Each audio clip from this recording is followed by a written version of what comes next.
My son shoved me against the kitchen wall and stormed out, slamming the door as if nothing had happened. I didn't scream, I didn't cry. I just wiped the blood from my nose and started making breakfast. Pancakes, bacon, scrambled eggs, fresh squeezed orange juice, everything perfect. Because at 8 o'clock in the morning, when he came downstairs expecting me to have swallowed yet another humiliation, he was going to discover exactly who was sitting at my table. And in that moment, his world was going to come crashing down. But before we continue, make sure you are already subscribed to the channel and write in the comments, where are you watching this video from? We love knowing how far our stories are reaching. My name is Susan Miller. I am 64 years old. I have been a widow for 12 years, and I live in a single-story house in a quiet suburb of Chicago, Illinois. A simple house, but one that has always been my pride. Ceramic tiling that I picked out myself, curtains I sewed by hand, a small garden out front with rose bushes that I plant every year. I raised my son, Michael, alone after my husband, Robert, died in a motorcycle accident. Michael was only 16 years old back then. I worked as a housekeeper in 3 different places so he could finish high school and get his associate degree at the community college. He never went without anything, never. But life has those cruel ironies. You give everything for a person, and that person transforms into something you no longer recognize. Everything started going wrong about 3 years ago.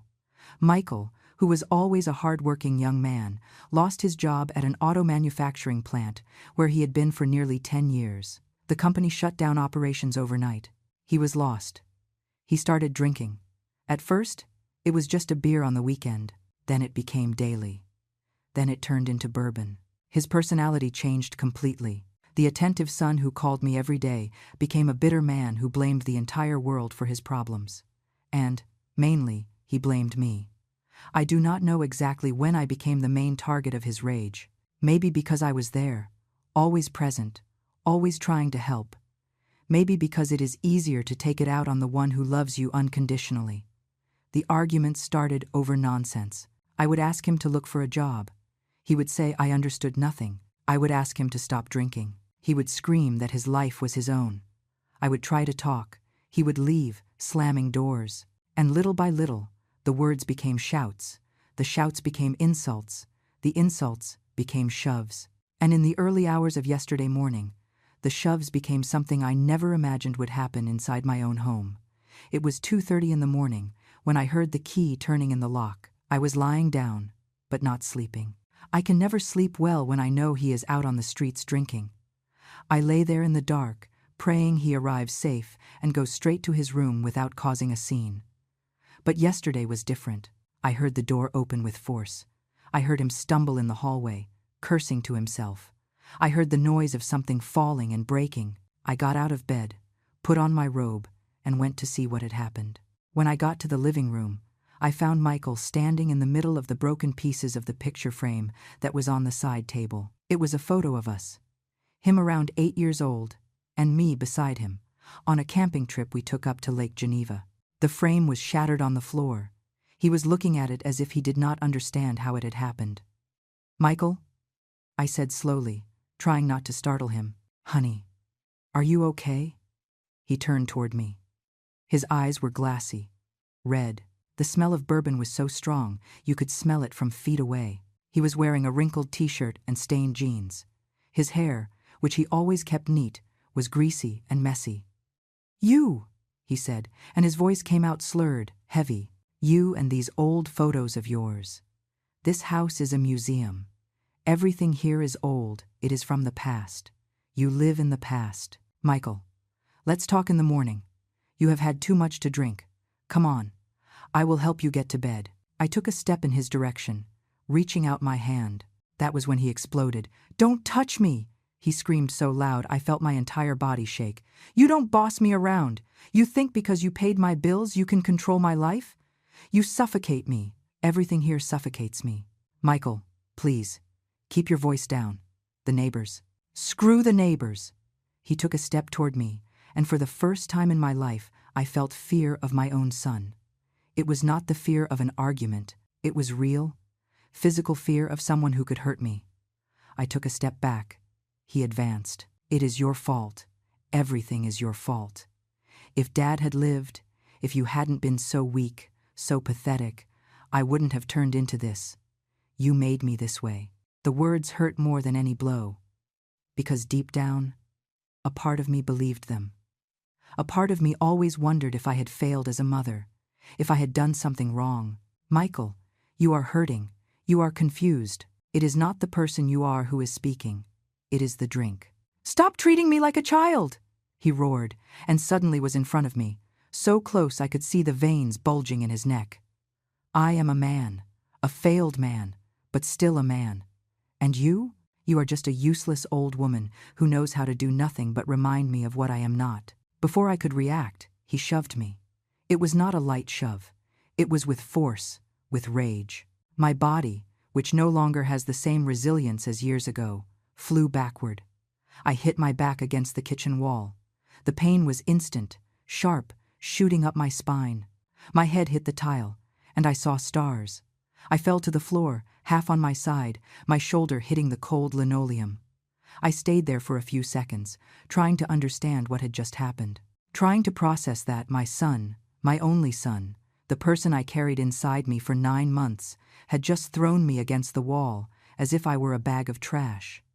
I felt something warm running down my nose. I brought my hand to my face, and when I looked, it was red with blood. The impact with the wall had given me a bloody nose. Michael stood there for a moment, looking at me on the floor. I waited for him to kneel, to help me, to apologize, but no. He just looked at me with that empty expression, almost of contempt, turned around, and went to his room. I heard the door slam. I heard the bed creak, and then silence.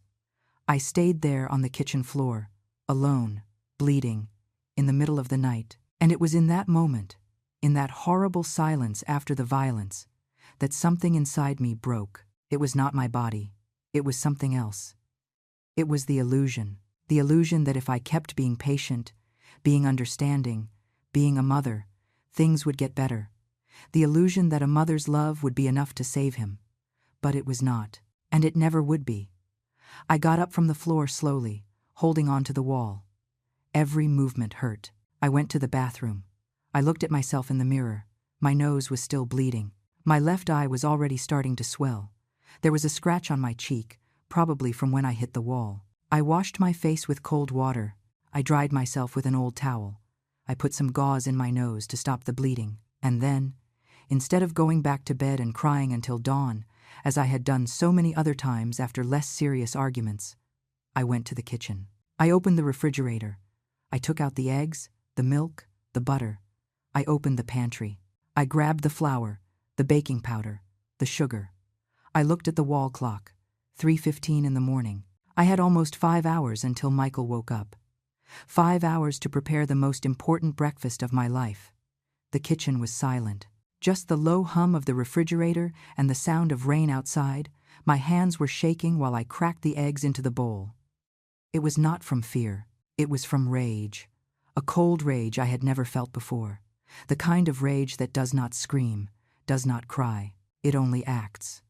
I started making pancakes. It was the recipe my mother taught me when I was a little girl. Flour, eggs, milk, a pinch of salt, a little sugar. Whisk until smooth. Let it rest. I had made those pancakes for Michael since he was little. Every Sunday morning. It was our tradition. He would wake up to the smell coming from the kitchen and come running, still in his pajamas, with that wide smile that lit up my whole day. When was it that that boy disappeared? While the batter rested, I started frying bacon. The smell filled the kitchen, and for a moment, it was almost comforting. I almost managed to pretend it was a normal Sunday, that soon Michael was going to appear sleepy and happy, and we were going to eat breakfast together like before. But it was not Sunday, and nothing was normal. My face still hurt, my shoulder throbbed, and with every strip of bacon I turned in the pan, I felt the determination grow inside me. I made scrambled eggs, cut up fruit, squeezed fresh oranges for the juice, put bread in the toaster, set the kitchen table as if it were a banquet. Clean tablecloth, white plates, silverware shining, paper napkins folded with care, a small vase with flowers from the garden in the center. While I worked, my mind did not stop. I thought about all the times I had swallowed insults, pretended I didn't see the bottles hidden behind the couch, accepted empty apologies. I thought about how I had become a prisoner in my own home, walking on eggshells, measuring every word so as not to provoke an explosion. This was not life, and I deserved to live. The first batch of pancakes came out perfect, golden, fluffy, with the edges slightly crispy. I stacked them on a plate and put them on the table. The bacon was crispy, the eggs creamy, the juice ice cold, everything ready, but the table was not complete. Something was missing. Someone was missing. I picked up my cell phone. It was a simple device, one of those for seniors, with big buttons and huge letters. I bought it after I changed my old phone because I could no longer see the small numbers. I sat in the kitchen chair and made the first call. I dialed the number of Father Thomas from St. Jude's Parish, where I have been going for over 30 years. He has known me since Michael was a baby. He baptized my son. He gave him his first communion. He was one of the people who supported me when Robert died. He answered on the 5th ring, his voice sleepy and confused. "Hello? Father Thomas. It is me, Susan." There was a pause. "Susan? My child, it is 4 o'clock in the morning. Did something happen?" "Yes, Father, it did." My voice came out steady, steadier than I expected. "I need you to come to my house at 8 o'clock in the morning, please." "Susan, are you okay? Are you feeling ill?" "I am going to be okay, but I really need you here. There is going to be breakfast, and there is going to be a very important conversation." The tone in my voice must have conveyed something, because he asked no more questions. He just said, "I will be there, my child, at 8 o'clock sharp." I thanked him and hung up. The second call was harder. I took the card that was kept in the kitchen drawer, under the recipe book. It was a simple card, white, with black letters. Domestic Violence Unit, Police Department. Below, a name. Officer Sarah Bennett. I had met Officer Bennett at a church event months ago. She gave a talk on domestic violence. She spoke about signs of abuse, about how to ask for help, about how women should not be ashamed to report it. At the end, she handed out cards and said, "If one day you or someone you know needs help, find me, anytime." Back then, I took the card more out of politeness. I never imagined I was going to need it. But there I was, at 4:30 in the morning, dialing that number with trembling fingers. She answered on the second ring. Her voice was alert, professional. "Officer Bennett." "Officer, my name is Susan Miller. You gave a talk at St. Jude's Parish a few months ago. You gave me your card and told me to call if I needed to." "Yes, I remember." "What happened, Susan?" And then I told her. I told her about Michael, about the drinking, about the screaming, the insults, and about yesterday in the middle of the night, the shove, the wall, the blood. She listened to me in silence. When I finished, she said, "Susan, are you safe now? Is he in the house?" "He is sleeping in his room. I locked the kitchen door from the inside. I am safe." "Excellent. Do you want me to send a patrol car now?" "No." I took a deep breath. "I want you to come at 8 o'clock in the morning, along with Father Thomas. I am going to serve breakfast, and we are going to resolve this the right way." There was a long pause. Then she said, slowly, "Susan, are you sure? This is unusual." "I am sure.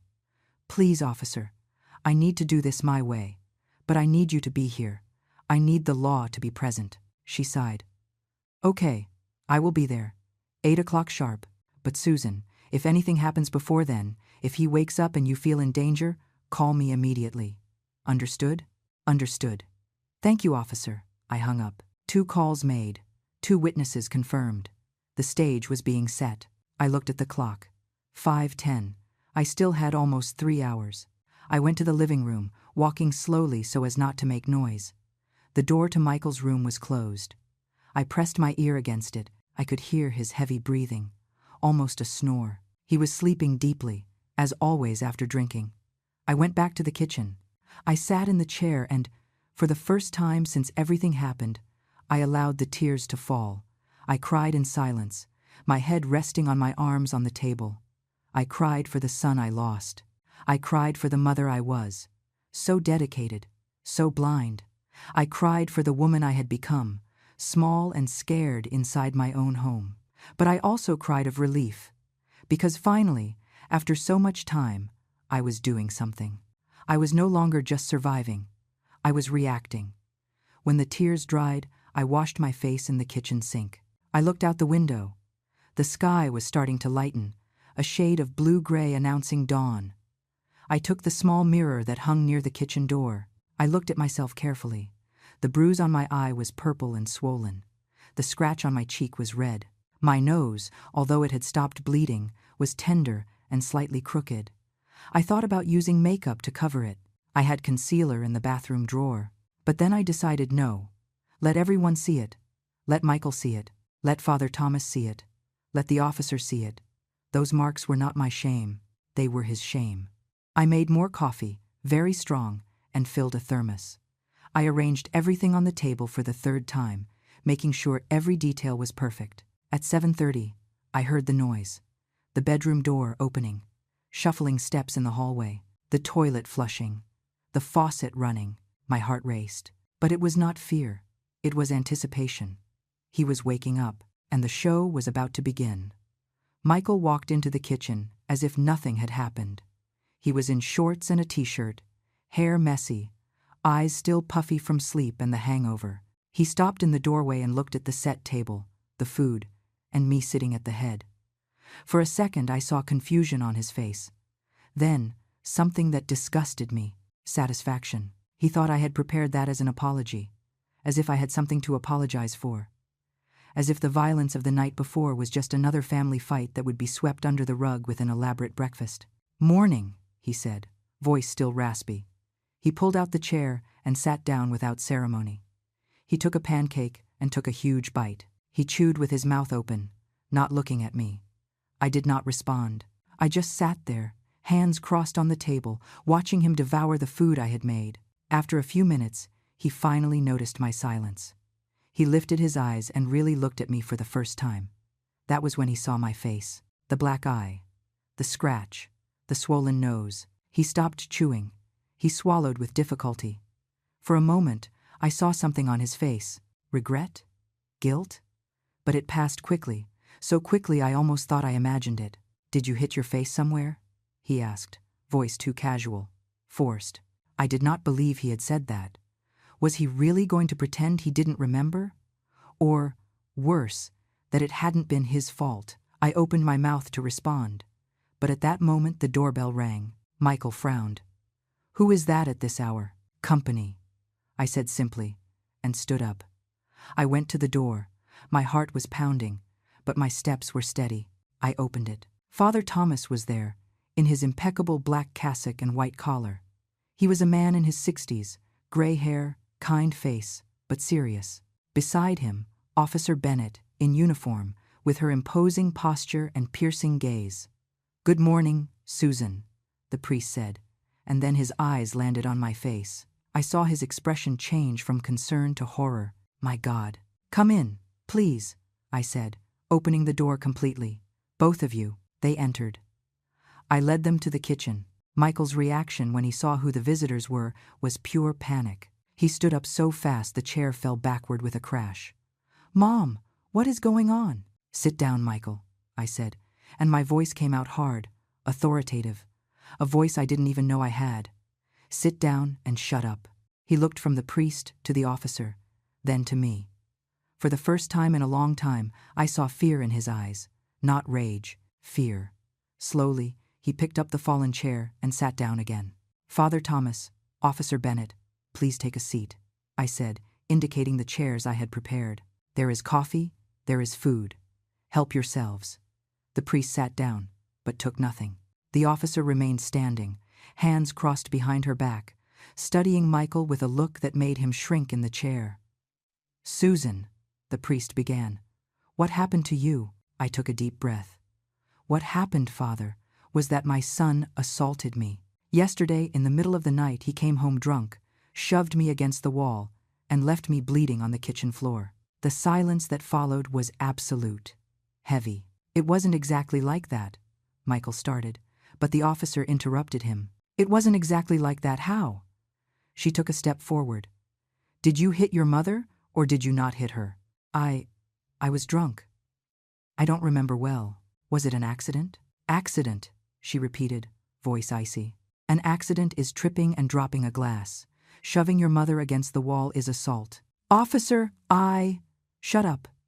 The order came out so firm that Michael obeyed immediately, shutting his mouth like a scolded child. Father Thomas was pale. He looked at me, and I saw tears in his eyes. Susan, my child, why didn't you come to me sooner? I could have helped. Father, I was ashamed, I admitted, and felt my voice tremble.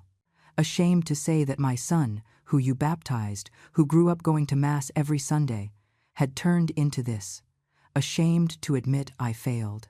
You did not fail, he said firmly. You are not responsible for his choices. Michael was restless in the chair. Mom, please, it doesn't have to be like this. I will get better. I swear. I will stop drinking. I will look for a job. I will. How many times have you already made those promises, Michael? I interrupted him. He stayed quiet. How many times did you swear you were going to change and never changed? He did not answer. I stood up. I walked until I was standing next to the officer, as if I were positioning myself on the side of the law, on the side of justice, on the opposite side of my son. I spent 3 years watching you destroy yourself, I said, and every word came out painful but necessary. 3 years enduring screaming, humiliation, disrespect. I did everything a mother can do. I talked, I begged, I prayed. But yesterday, when you threw me against that wall, you crossed a line, and there is no going back. Mom, I am so sorry. I don't want to hear it. My voice came out louder than I intended. I don't want your empty apologies anymore. Are you sorry for what you did? Or are you sorry that I called witnesses? He hung his head. He couldn't look me in the eyes. Officer Bennett pulled out a chair and finally sat down, but kept her posture straight, professional. She took a notebook out of her pocket. Michael, I am Officer Sarah Bennett. Your mother contacted me early this morning to report an assault. Normally, in cases like this, I would have already sent a patrol car and you would be in handcuffs right now. But your mother asked that we do something different. She wanted to give you the chance to face what you did. With dignity. Michael was shaking. Literally shaking. Is she going to press charges? Asked his thin voice. That depends on your mother, the officer replied. But regardless of that, I am going to record what I saw here today. The marks on her face, your behavior, everything will be documented. Father Thomas leaned over the table. Michael, my son, you need help. Not just to stop drinking. You need help to deal with your anger, with your frustration. And you are not going to be able to do it alone. I know, Father, Michael said. And for the first time, his voice sounded sincere. I know I need help. So are you going to accept? I asked. Accept what? I took a deep breath. It was time. You are going to accept going to a rehab clinic. Inpatient, 3 months, minimum. He looked at me as if I had lost my mind. Mom, I can't stay committed for 3 months. You can and you will, I said inflexibly. It is that or I press charges and you face criminal prosecution for assault? The choice is yours. The expression on Michael's face changed. From denial to rage, from rage to desperation. He looked at the priest as if looking for an ally, someone who could convince me to change my mind. Father, aren't you going to say anything? She can't do this to me. Father Thomas just shook his head slowly. Your mother is doing exactly what she should have done a long time ago, Michael, and you know it. But 3 months. 3 months away from everything. And if I lose the house, you already lost the house, I said. And the words came out with a firmness that surprised me. You lost it when you decided you could abuse me inside it. This is my house, Michael. I worked years to have this roof, and I am not going to allow you to turn this into a hell anymore. He went pale. Are you kicking me out? I am giving you a choice, I corrected. Voluntary rehab or criminal proceedings, but either way, you are not living here anymore. Tears started running down his face. They weren't tears of rage this time.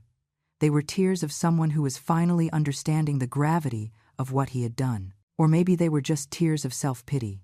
In that moment, I couldn't distinguish, and honestly, I didn't care anymore. Mom, I have nowhere to go. You should have thought of that before, I said, and felt my heart clench. Because even with everything he had done, he was still my son. And a part of me still wanted to console him, tell him everything was okay, that we were going to find a solution. But I couldn't do that. Not this time. Officer Bennett stood up and approached Michael. Look, kid. You are lucky to have a mother who still cares enough about you to give you a way out. I have seen hundreds of cases like yours. Do you know where the majority ends up? With the victim dead and the abuser in prison. Is that the future you want? Michael sobbed, covering his face with his hands. No. Then accept the help they are offering you, she continued.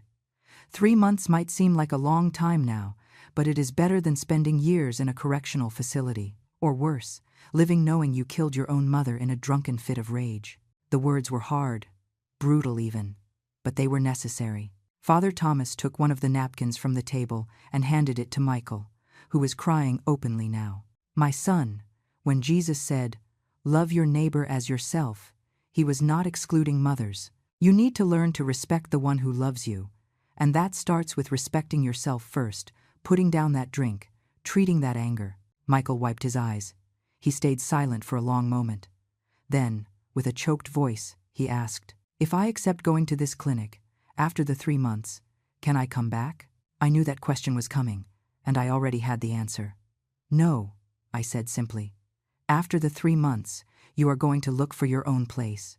You are going to rebuild your life away from here. I will help you financially at the beginning. I will support you from a distance.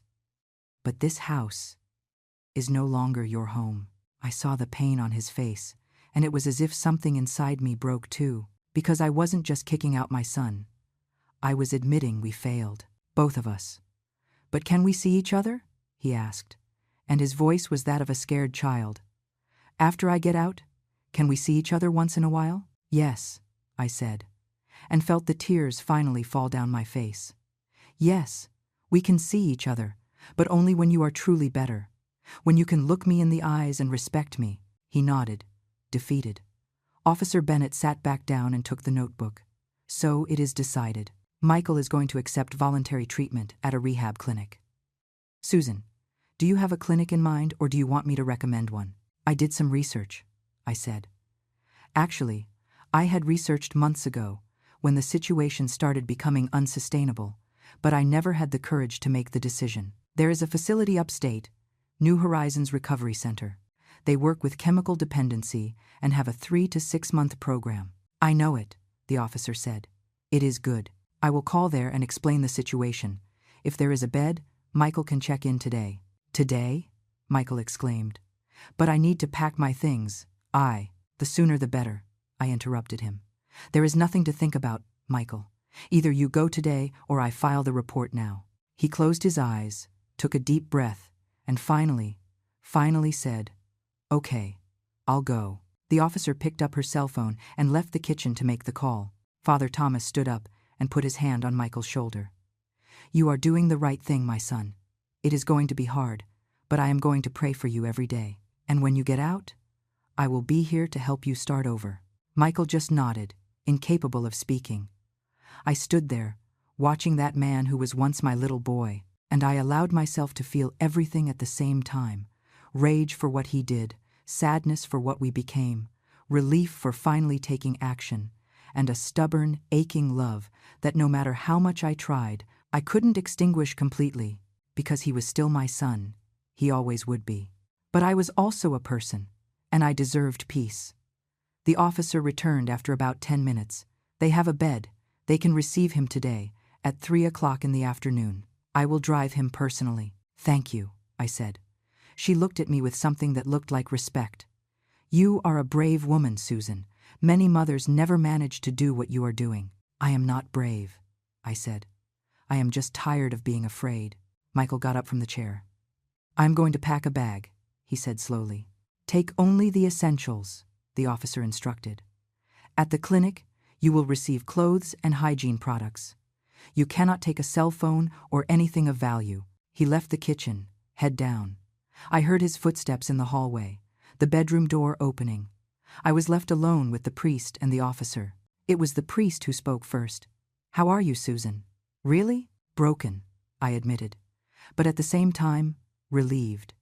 It is as if a giant weight has been lifted from my shoulders. You are going to need support too, the officer said. Therapy, support group. I have contacts, if you want. I accept, I said. Because I know that when he leaves, when this house is empty, I am going to have to deal with all this. The guilt, the loneliness, the fear of having done the wrong thing. You didn't, the priest said firmly. You did the only right thing. You saved his life and yours. Maybe he was right. Maybe not. Only time would tell. Michael took almost an hour to pack the suitcase. During that time, I, Father Thomas, and Officer Bennett stayed in the living room, drinking coffee, talking in low voices. The priest told me about other cases he had seen in the parish, other families destroyed by drink and violence. The officer spoke about domestic violence statistics, about how the majority of victims wait years to report, if they report at all. I just listened, still processing everything. When Michael finally came out of the room, he was carrying an old duffel bag and a plastic sack. His eyes were red, swollen from crying so much. He avoided my gaze. Can I talk to you? He asked slowly, looking at me for the first time since leaving the kitchen. I looked at the officer. She nodded. I will wait in the car. 5 minutes. The priest also stood up. I am going to take a walk in the garden. Check on the roses. We were left alone, Michael and I, for the first time since the assault. He put the bags on the floor and stood there, hands in his pockets, like an awkward teenager. For a moment, it was like going back in time, to when he was 15 or 16, and came to ask me for permission to go out with friends. Mom, He started, but his voice failed. He cleared his throat and tried again. I don't even know how to apologize for what I did, for what I became. I said nothing, just waited for him to continue. I hate myself, he confessed, and the tears started falling again. I look at you with that black eye, that mark on your face, and I want to disappear. I want to go back in time and stop that drunk monster from laying a hand on you. But you are that monster, Michael, I said, and the words came out harder than I intended. You are. The drink didn't transform you into another person. It just took the brakes off the person you chose to be. He shrank back, as if I had slapped him. I know, he whispered. I know it is my fault, and I swear, Mom, I swear by everything that is holy that I am going to make the most of these 3 months. I am going to do everything the doctors order. I am going to stop drinking. I am going to fix my head. And one day, I am going to make you proud again. I hope so, I said, and part of me really hoped. But another part, the wounded and tired part, could no longer believe in promises. He took a step in my direction, hesitant, and then opened his arms, a silent request for a hug. I remained motionless. I couldn't hug him. He understood. He let his arms drop and nodded, as if he were accepting another consequence of his actions. I'm going to miss you, he said. Me too, I admitted. But I am not going to miss living in fear. He picked up the bags. He went to the door. He stopped. He looked back one last time. Thank you, Mom, for not giving up on me completely. And then he left. I stood there in the living room, hearing the sound of the officer's car starting, then driving away. Father Thomas came back from the garden and came to stand by my side. Are you going to be okay? He asked. Eventually, I said. But for now I just need to breathe. He stayed with me for another hour. He helped wash the breakfast dishes that no one really ate. We talked about trivialities, about the bake sale the church was organizing, about anything that wasn't Michael or violence or pain. When he left, the house was silent, a different silence than I was used to. It wasn't the tense silence of before, when I walked around cautiously trying not to provoke an explosion. It was an empty silence, but strangely peaceful. I went to Michael's room. The door was open. The bed was unmade. There were clothes scattered on the floor, dirty glasses on the nightstand, a sour smell of sweat and booze impregnated in the air. I could have cried seeing that. I could have thrown myself on his bed and sobbed until I had no more tears. But I didn't. Instead, I opened the window to air it out. I gathered the dirty clothes and took them to the laundry room. I gathered the glasses and put them in the sink. I changed the bedding because life continued, and I had to continue with it. In the following days, I established a routine. I woke up early, made coffee just for me, watered the garden, read the Bible, watched my Hallmark movies, went to the grocery store, talked with the neighbors. Simple things that I hadn't done for years because I was always worried about Michael, about his schedule, about his moods. Officer Bennett called me a week later to let me know that Michael had adjusted to the clinic. She said he was participating in the sessions, cooperating with the treatment. Father Thomas came to visit me twice a week. We drank tea and talked about faith, about forgiveness, about new beginnings. And I started therapy. A psychologist named Dr. Emily Carter, recommended by the officer. In the first sessions, I just cried. Released years of repressed pain, swallowed fear, stifled rage, but little by little, I began to talk. To understand that it hadn't been my fault, that I had done the best I could with what I knew, that loving someone does not mean accepting abuse. Session after session I rebuilt myself, brick by brick, word by word. 2 months passed. I was sitting on the porch drinking my afternoon coffee when the phone rang. It was a number I didn't know. "Hello. Mrs. Miller, we are calling from the New Horizons Clinic. Could you come here tomorrow? Michael asked to speak with you." My heart raced. "Is he okay?" "Yes, he is. He is doing very well, actually. But he reached a point in the treatment where we need the family's participation. Family therapy, we call it. I don't know if I am ready." "You don't have to decide now. Think about it calmly. But it would be very important for his process." I hung up the phone with my hand shaking. I called Dr. Carter. I told her about the invitation. "How do you feel about that?" she asked. "Scared," I admitted. Scared of seeing him and going back to being that Susan who always gave in, who always forgave without limits. "You are no longer that Susan," she reminded me. "You have grown. If you decide to go, it will be on your terms, with your clear boundaries. And if you feel you are not ready, that is okay too." I spent a sleepless night thinking. In the early morning, I made my decision. I would go, but I would go for me, not for him. The next day, I took an Uber upstate. The clinic was in a wooded area, far from the city.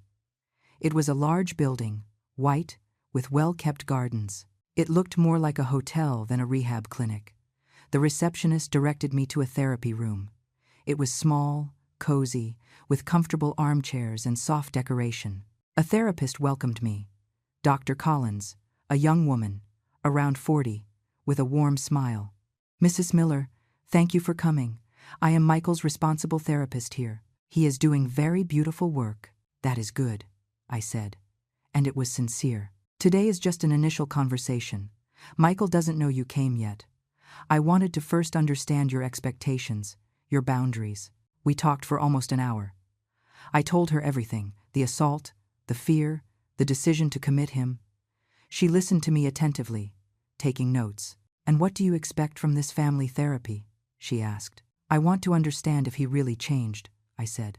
"I want to know if it is safe to let him back into my life, even if it is from a distance." "Fair," she said. "And I am going to be honest with you. Michael is making significant progress. He has been 2 months without drinking. He is participating actively in sessions.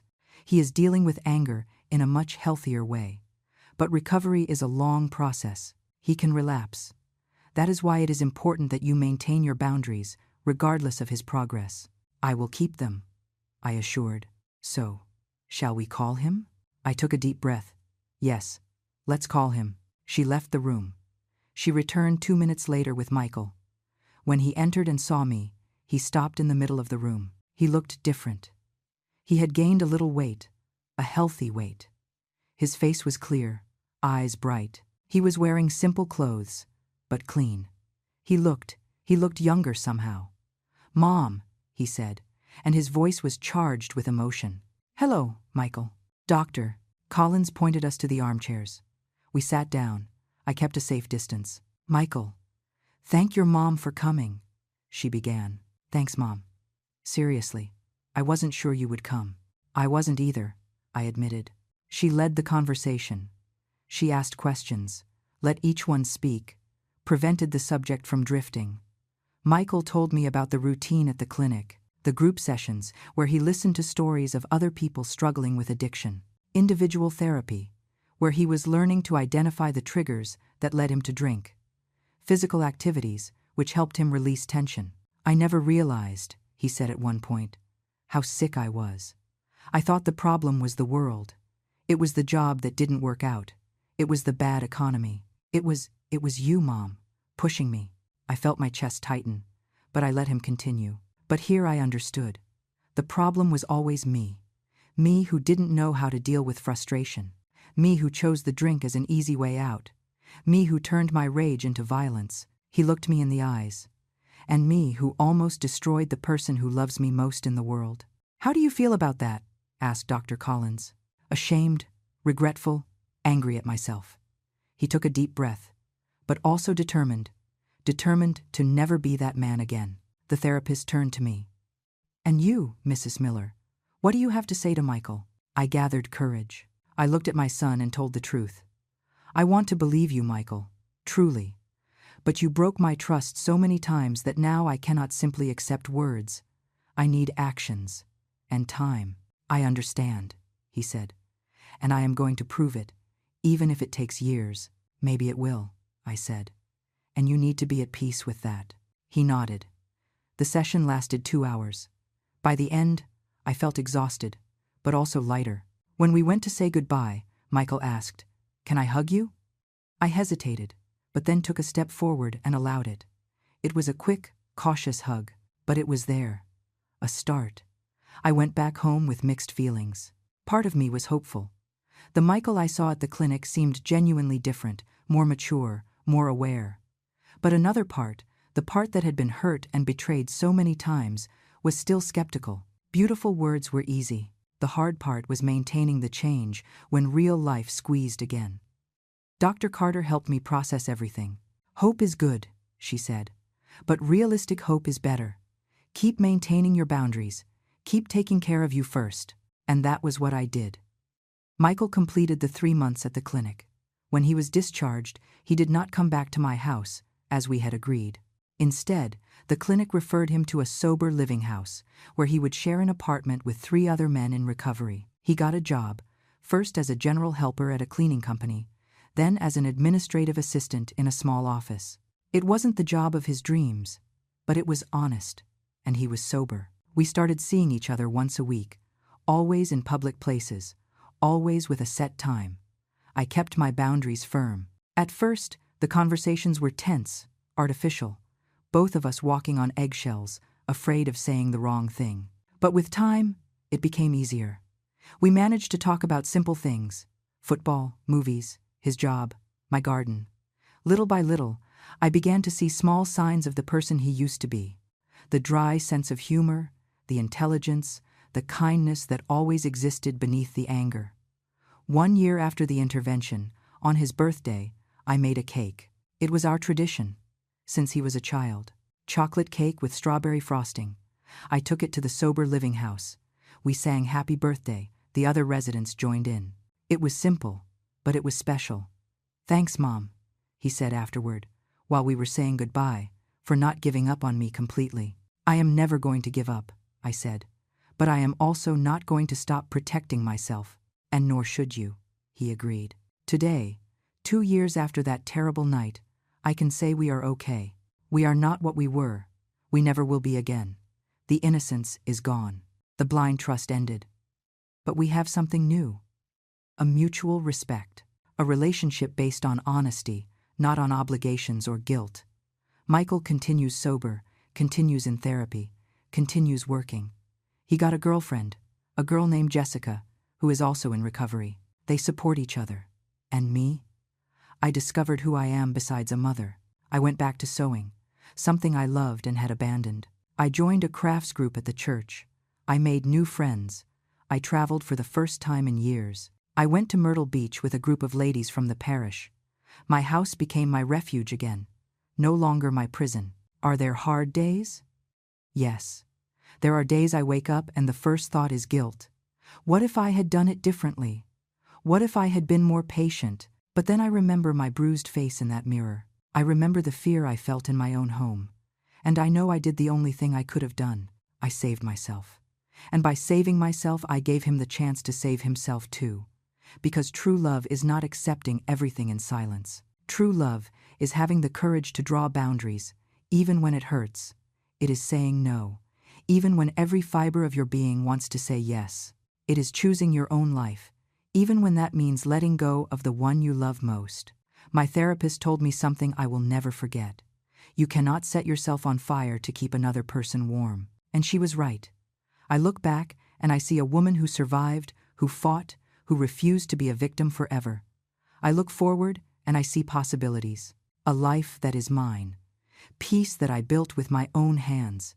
And I look to the side and I see my son, not living with me, not dependent on me, but alive, fighting, growing. Maybe that is the greatest lesson I learned. Sometimes the most loving thing you can do is walk away. It is letting the person face the consequences. It is trusting that they are strong enough to get up alone. It was not easy. None of this was easy, but it was necessary. And today, when I wake up and drink my coffee in peace, when I look out the window and see my roses blooming, when I lie in bed without fear of what the night is going to bring, today I know I made the right choice. There is a picture in my mind of my son smiling, a cautious smile still, but genuine. It is not the relationship we had before. It is something different, maybe better, in a certain way, because it is real. I have no illusions. I know his recovery is a daily job. I know he can relapse. I know our relationship will always have scars. But I also know he is trying, really trying. And I learned that I can be strong, that I can say no, that I deserve respect, even, especially, from the people I love. The other ladies in the crafts group at church sometimes ask me about Michael. I am honest. I don't hide that he was in rehab, that we had serious problems.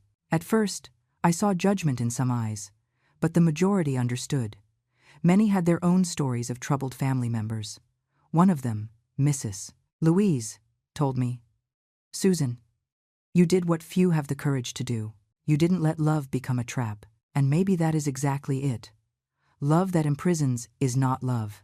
It is dependency disguised as affection. Today, when Michael calls me, and he calls regularly, always respecting the times we agreed on, we talk with lightness. He tells me about work, about Jessica, about his plans to live together in the near future. I tell him about my crochet classes, about the trip I am planning with the girls, about the new recipe I learned. They are normal conversations of mother and son who respect each other. Sometimes he thanks me. "Mom, thank you for being firm that day, for showing me I needed help." And I always answer the same thing. I did it for both of us, for you and for me. Because it was exactly that. It was not just to save him, it was to save me too. Father Thomas, who accompanied this whole journey, told me recently, "Susan, you are an example of how true love can be tough when necessary." Jesus flipped the tables in the temple, not because he hated them, but because the temple needed to be respected. Your house was your temple, and you defended it. The analogy touched me deeply. My house today is indeed a temple, of peace, of safety, of life. And when Michael comes to visit me, agreed upon in advance, always during the day, always for a limited period, he treats that space with respect. He takes off his shoes at the entrance. He speaks softly. He thanks for the food, for the company, for the opportunity. It is as if he understood that being here is no longer a right. It is a privilege he almost lost forever. Recently, he told me something that made me cry. We were drinking tea on the porch, a Sunday afternoon. "Mom, I know I am never going to be able to erase what I did. That night is always going to be between us. But I want you to know that I use that memory as fuel. Every time I feel like drinking, I remember your bruised face, and I choose not to drink. Not for me, for you." "Michael," I said, holding his hand for the first time in years, "I need you to do this for you too. Because the day you only do it for other people, it will be too easy to give up when you think no one is watching." He thought for a moment and then nodded. "You are right. I am going to work on that." And I believed him. Not completely. The mistrust still lives at the bottom of my heart, but enough to keeping that door ajar. Today I understand that is my function now, not to be his safe harbor. He needs to be his own harbor, but I can be a distant lighthouse. A light that reminds that there is love waiting, if he stays on the right path. And for myself, I am both the harbor and the lighthouse, my own refuge and my own guide. I learned that taking care of me is not selfishness, it is survival. I learned that boundaries are not walls, they are healthy bridges. I learned that forgiving does not mean forgetting or allowing it to happen again. And above all, I learned that sometimes the most maternal thing you can do is let your son fall, so he learns to get up alone. If I could go back in time, would I do everything differently? Maybe I would have acted sooner. Maybe I would have sought help when the first signs appeared. Maybe I would have been firmer with the boundaries from the beginning. But I cannot change the past. I can only learn from it. And what I learned transformed me into a woman I never imagined being. A woman who no longer bows, who does not swallow insults, who does not accept less than respect. This is the new Susan. And I like her. When I look in the mirror now, I no longer see marks of violence. I see marks of life, wrinkles that tell stories, gray hairs that represent wisdom conquered with hard work, eyes that saw darkness but chose to look for the light. And you know what else? I smile, a true smile, free, without fear of what is to come, because I survived. And I didn't just survive. I won. Now, if you like this story, click subscribe. And tell me in the comments what part left you with your mouth open. Oh, and don't forget to become a member to have access to exclusive videos that I don't upload here. I will see you there.